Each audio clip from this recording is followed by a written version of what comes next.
Livro Dois Tipos de Justiça, de E.W. Kenyon. Capítulo 9. A redescoberta das Epístolas Paulinas. Há um renovado interesse nas epístolas. As Epístolas Paulinas são uma revelação quanto ao desvendamento duplo da redenção, do lado legal e do lado vital deste plano poderoso. A recuperação da justiça. Esta é uma recuperação legal. A definição de justiça, como vista na revelação paulina, é a habilidade de permanecer na presença de Deus sem um senso de culpa ou de inferioridade. O grande tema principal destas epístolas é a nova justiça em contraste com a velha justiça sob a lei. Uma é pela graça, a outra pelas obras. Uma era limitada, a outra ilimitada. Uma deu ao homem a posição de servo, a outra a posição de filho. Este novo tipo de justiça foi o mistério mantido oculto ao longo das eras. Foi revelado por Deus ao homem através de Paulo e é a revelação do novo tipo de comunhão baseada em fundamentos legais. O homem perdeu sua comunhão com Deus no jardim. Ela não havia nunca sido restaurada a ele. A comunhão é o sonho máximo de Deus para o homem. 1 Coríntios 1:9. Fiel é Deus, pelo qual foste chamados à comunhão de seu Filho Jesus Cristo, nosso Senhor. Nossa comunhão é com o Pai e com o Filho. O novo tipo de amor. Há a revelação de um novo tipo de amor. O amor humano natural tem falhado, e esta é a tragédia da raça humana. O amor é a melhor coisa que o homem natural possui, mas ele se volta para a inveja, a amargura, ódio e algumas vezes para o homicídio. Este novo tipo de amor, contudo, nunca é egoísta, nunca busca seu próprio interesse. Ele vem do coração de Deus Pai, que é amor. Este novo tipo de amor é a maior coisa já dada ao homem. É a solução para o problema humano. Não é só a revelação dessas poderosas coisas, mas é também a revelação de um novo tipo de vida. Jesus disse: "Eu vim para que tenham vida." A nova criação está recebendo a natureza e a vida de Deus. Isso faz do homem um filho de Deus, faz do homem um com Cristo e um com o Pai. Esta é a mais destacada característica do cristianismo, o maior milagre de todos os tempos. Uma nova aliança. Há a revelação de uma nova aliança. A antiga aliança, com suas ofertas, sacrifícios e leis, foi cumprida e descartada. A nova aliança foi instituída com o sacrifício de Jesus Cristo. Ele se tornou o sumo sacerdote, e nós nos tornamos os sacerdotes desta nova aliança.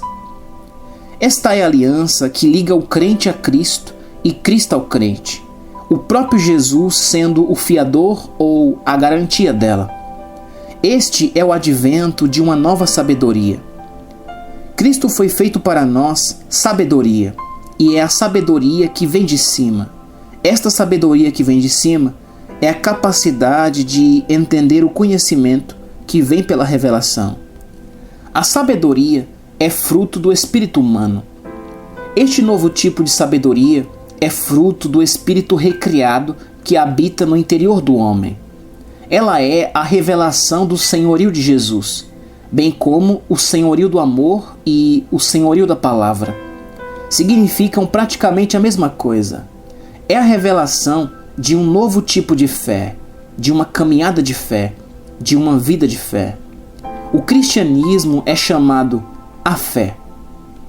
É a revelação da igreja como o corpo de Cristo. É a revelação da obra de Cristo realizada desde a cruz até o trono. é uma revelação de seu presente ministério à destra de Deus em favor do crente. Capítulo 10. A verdadeira concepção de Deus. A consciência de pecado tem nos dado uma impressão errada de Deus e uma impressão errada da nova criação. Ela nos tem feito ver Deus como um ser santo, justo, severo e inacessível, que está sempre alerta, procurando descobrir pecado em nós, a fim de nos condenar. Esta concepção nos tornou amedrontados e afastou-nos dele, mas é uma concepção errada.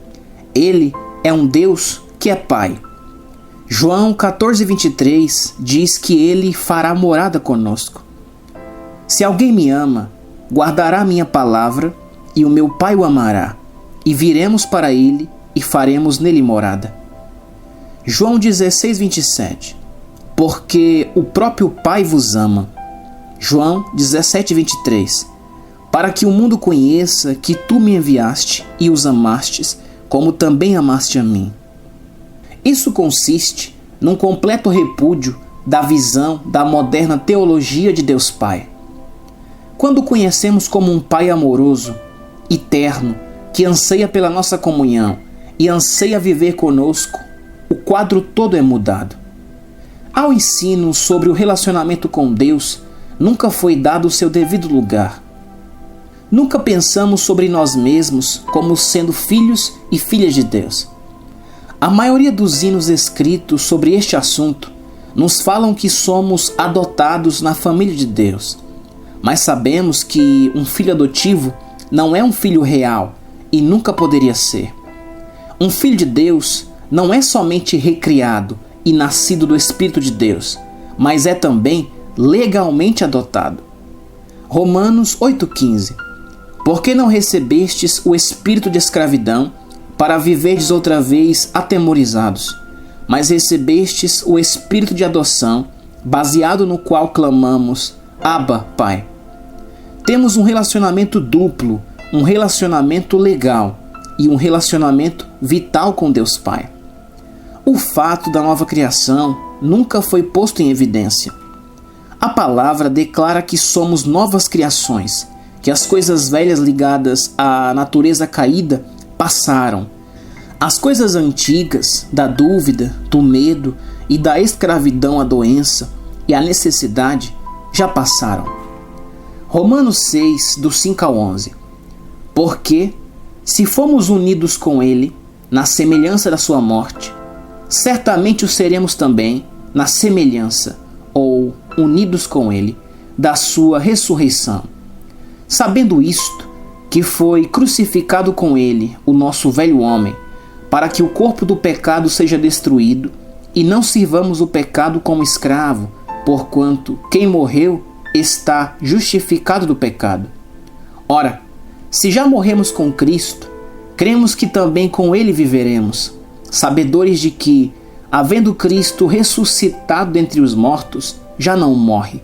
A morte já não tem domínio sobre ele, pois, quanto a ter morrido, de uma vez para sempre morreu para o pecado, mas quanto a viver, vive para Deus. Assim também vós, considerai-vos mortos para o pecado, mas vivos para Deus, em Cristo Jesus. A nova criação está completa em Cristo, perfeitamente tratada, perfeitamente amada. Na presença de passagens tão importantes como 2 Coríntios 5:21, deveríamos repudiar todo pensamento de fraqueza e de consciência de pecado, levantar-nos até o nível de nossa posição em Cristo e declarar nossa liberdade. Aquele que não conheceu o pecado, ele o fez pecado por nós, para que nele fossemos feitos justiça de Deus. Temos nos tornado a justiça de Deus nele, mas temos vivido como escravos, quando deveríamos reinar como reis. Cedemos sem lutar, quando ouvimos o adversário rugir, falando de nossa indignidade para permanecer na presença de Deus. Toda vez que confessamos nossa fraqueza, repudiamos a obra consumada de Cristo e depreciamos nossa posição em Cristo. Filipenses 4,13. Tudo posso naquele que me fortalece. A nossa mente precisa estar plenamente satisfeita com a evidência da nova criação, a redenção do domínio de Satanás e a emancipação do pecado. Isto só pode vir até nós através da palavra. O pecado deixa de ser um problema no momento em que sabemos o que somos em Cristo. A fé só é um problema para aqueles que são ignorantes quanto a seus direitos e privilégios e sobre qual é o seu lugar em Cristo. Hebreus 1, 3 e 4 nos conta que, quando Cristo terminou de realizar a grande substituição, ele se assentou à destra da majestade nas alturas. Ele que é o resplendor da glória e a expressão exata do seu ser, sustentando todas as coisas pela palavra do seu poder, depois de ter feito a purificação dos pecados, assentou-se à direita da majestade nas alturas, tendo se tornado tão superior aos anjos, quanto herdou mais excelente nome do que eles. Ele não poderia ter sido aceito pelo Pai e se assentar à destra do Pai, a não ser que tivesse tornado possível para todos que creem nele, a nova criação, uma perfeita comunhão e uma perfeita posição diante do Pai. Hebreus 9, 11 e 12 nos conta que Cristo levou seu sangue ao Santo dos Santos celestial e realizou uma redenção eterna. Quando, porém, veio Cristo como sumo sacerdote dos bens já realizados, mediante o maior e mais perfeito tabernáculo, não feito por mãos, quer dizer, não desta criação, não por meio de sangue de bodes e de bezerros, mas pelo seu próprio sangue, entrou no Santo dos Santos, uma vez por todas, tendo obtido eterna redenção. Se isso foi feito, então nossa redenção é uma coisa completa e terminada. Deus declara que ela assim é. Logo, o domínio de Satanás sobre nós está quebrado. Hebreus 9, do 24 ao 26, declara que Jesus está na presença do Pai a nosso favor, depois de aniquilar o pecado pelo sacrifício de si mesmo. Hebreus 7,25. Por isso, também pode salvar totalmente os que por ele se chegam a Deus, vivendo sempre para interceder por eles.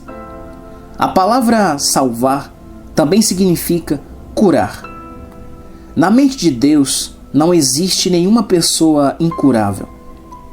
Ele chega ao ponto culminante de tudo, quando declara que realizou um único sacrifício pelos pecados para sempre, de modo que o homem que aceita Jesus como seu Salvador se torna um filho de Deus, e como seu filho, o homem se torna a justiça de Deus em Cristo. Agora, podemos nos aproximar do Pai em qualquer tempo ou em qualquer lugar, com a tranquila certeza de que somos ouvidos. A fé deixou de ser um problema. O pecado deixou de ser um problema.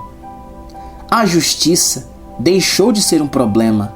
A filiação deixou de ser um problema. Agora, em Cristo, somos novas criações, filhos de Deus. 1 João 3,2. Amados, agora somos filhos de Deus. Não somos filhos problemáticos, somos filhos dotados de sua habilidade, filhos amados do Pai.